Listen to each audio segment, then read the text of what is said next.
como prometimos, ella dejó la música, ahora se dedica a otros menesteres, a cuidar de su hijo, ahora ya no puede ligar, ya no puede beber. ¡Diana! Bienvenido, Sara. Gracias. Muchas gracias. Bueno, como prometimos, íbamos a hacerte una despedida. Estás acojonada con mi castellano, que sí. Sí. Bueno, íbamos a hacerte una despedida por todo lo grande, por eso te invitamos a esta gala y el público es tuyo, pero quiero unas palabras tuyas. A ver, ¿con qué vas a decir? Que vou dicir? Sí, que quiero, nada, que gracias. estou super contenta de estar hoxe aquí. Como de sempre, que buscar un mogollón e que penso disfrutar a mazo, de verdad. ¡Atención! Y nos va a cantar el Polvorete. ¡Suena así!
Cuando cantabas yo, soñabas tú.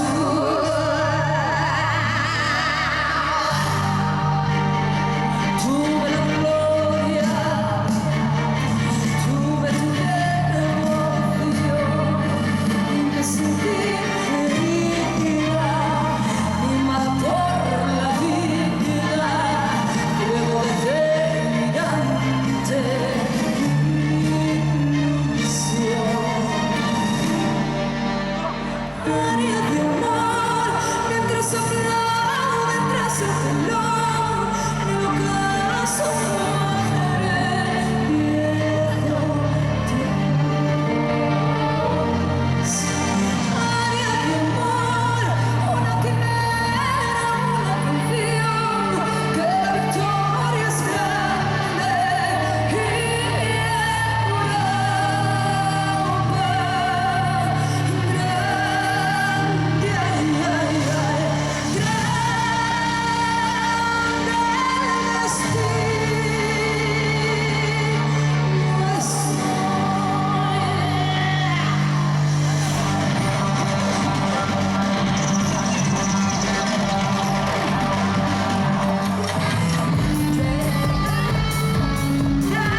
Vistes que machaca che mandamos? Cale, que me tengo unha tización na perna.